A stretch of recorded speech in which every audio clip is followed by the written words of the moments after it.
Hi, I'm Matt Bell. In my last video, I explained some reasons not to invest. I said don't invest based on scary headlines or even optimistic headlines.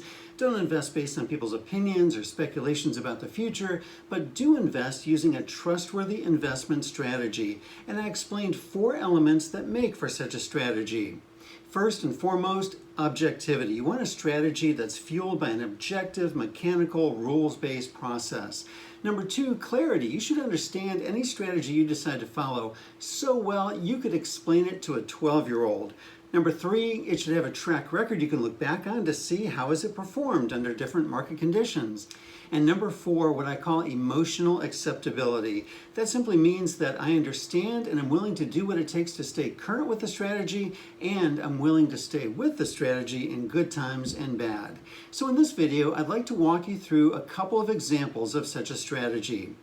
First up is a very simple one, and that's a target date mutual fund. So target date mutual funds have become incredibly popular, especially in 401k plans, and for good reason. They get a lot of the key investment decisions right, and they do it for you. So is it objective? Yes, it follows the rules, the generally accepted rules of asset allocation, which simply mean that when you're young, you can afford to take more risk. And so if you're investing in a 2060 fund, you're planning to retire in 40 years, then it'll be very aggressive. It'll be heavily stock-based. And then over time, as you get older, it'll automatically change that mix to become increasingly conservative. And those changes won't occur based on headlines or people's opinions or speculations about the future. They'll simply change based on the fact that you have less time until your target retirement date.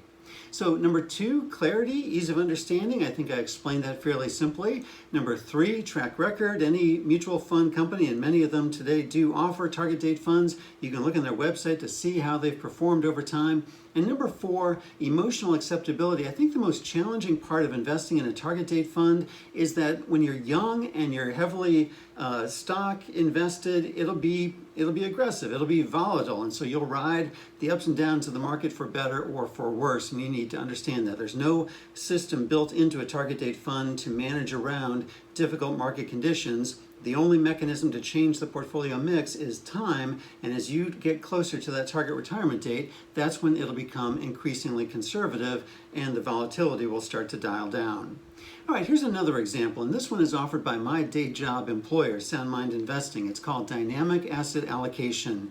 Like our other strategies, it's run by a purely objective process. We use an objective metric called momentum, which is a very simple idea, and that is that recent past performance tends to persist for better or for worse. And so we're looking for high momentum funds to invest in.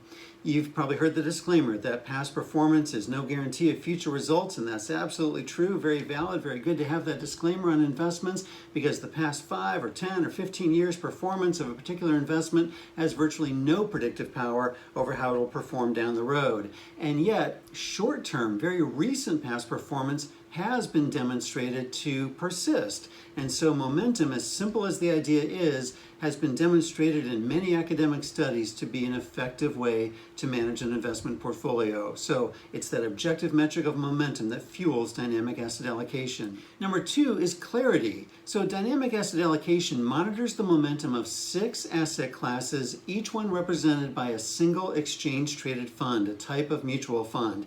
Those 6 asset classes are U.S. stocks, foreign stocks, gold, real estate, bonds, and cash. And you're always invested in the 3 with the highest momentum.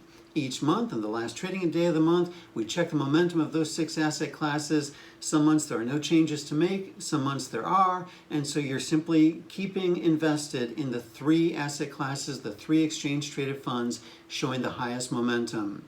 In terms of track record, if you go back from 2000 to 2019, that 20-year stretch of time, the U.S. stock market generated an average annual return of 6.4%, and yet dynamic asset allocation generated an average annual return of 10.1%.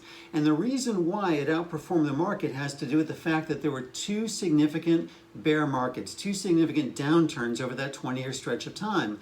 Dynamic asset allocation has the ability, objectively using momentum, to move you out of harm's way, to move you into asset classes such as gold, cash, and bonds, a very conservative positioning.